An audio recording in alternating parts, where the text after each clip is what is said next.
দখল আর দূষণে ধুঁকছে রাজশাহী বিভাগের অন্তত ৬০টি নদী ও খাল। দুই পাড় সংকীর্ণ হয়ে পড়ায় এগুলোর বেশিরভাগ মৃতপ্রায়। তবে পানি উন্নয়ন বোর্ডের কর্মকর্তারা বলছেন, দখলদারদের উচ্ছেদে অচিরেই শুরু হবে অভিযান। হাবিবুর রহমান পাপ্পুর তোলা ছবিতে বিস্তারিত জানাচ্ছেন সাইফুর রহমান রকি। রাজশাহী নগরীর দক্ষিণ পাড় ঘেঁষে বয়ে গেছে পদ্মা নদী। একসময় এ নদীতে জাহাজ চললেও এখন শুষ্ক মৌসুমে পানি না থাকায় নদীর বুকে জাগে চর। লালন মুক্তমঞ্চ এলাকায় নদীর জায়গা দখল করে গড়ে উঠেছে স্থায়ী অস্থায়ী দোকান। ইজারা ছাড়া দখল হয়ে গেছে পানি উন্নয়ন বোর্ডের জায়গা। অন্যদিকে পবা উপজেলার বারনয় নদীর দুপাশে অবৈধভাবে ভরাট করায় পরিণত হয়েছে খালে। একই অবস্থা জেলার ২১টি নদীর বেশিরভাগের। সিরাজগঞ্জের কাটাখালী খাল ভরাট হয়ে গেছে দীর্ঘদিন আবর্জনা ফেলার কারণে। একই সঙ্গে জেলার ফুলজোর, ইছামতি, হরাসাগর সহ বেশ কয়েকটি নদ নদী দখল আর দূষণের ফলে অস্তিত্ব হারাতে বসেছে। পাবনাতেও একের পর এক দখল হয়ে যাচ্ছে নদী ও খাল। নদীর জায়গায় নির্মাণ করা হচ্ছে বাড়িঘর সহ নানা স্থাপনা। প্রকাশ্যে এসব অপকর্ম হলেও কর্তৃপক্ষের কাছে আবেদন করে মেলেনি কোনো সমাধান। অর্ধেক পাউডারে দ্বিগুণ উজ্জ্বলতা।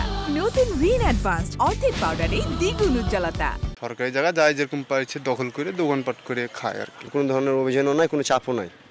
এখানে আরামে করতে পারি আমরা দোকান। আমাদের কাছে কাউকে চান্দা দিতে হয় না, কাউকে পয়সা দিতে হয় না। 10 বছর হলো আমি হলাম মেলা পুরোনো। দখল এবং শহরে নানা আবর্জনা ফেলার কারণে এর সৌন্দর্য নষ্ট হয়ে গেছে এবং এর প্রবাহটা থেমে গেছে। আমরা চাই যে দ্রুত এই কাটাখালীর সমস্যাটা সমাধান হোক, আবার আগের মতো সেই প্রবাহন পানি এখানে থাকুক। অনেকেই ধরেন বসবাস করতেছে সরকারি জায়গার ভারী।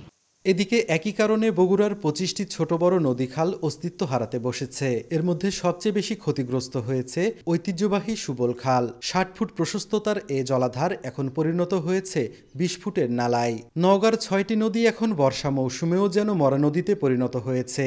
নদী পরিণত হয়েছে আবর্জনার ভাগাড়ে। যে পরিবেশটা ছিল আর কি নদীর, সেটা দিন দিন এখন নষ্ট হয়ে যাচ্ছে।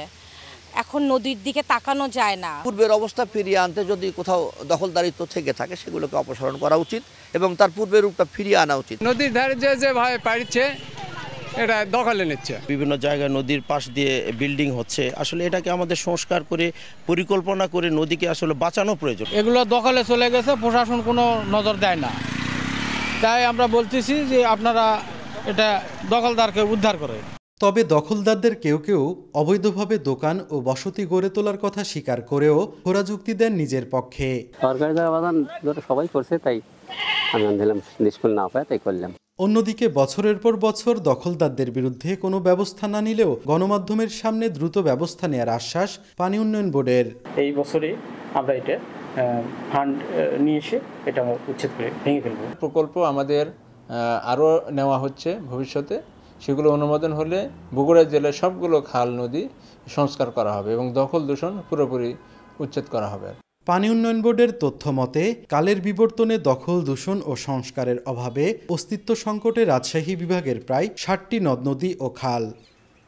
সাইফুর রহমান রকি, সময় সংবাদ, রাজশাহী।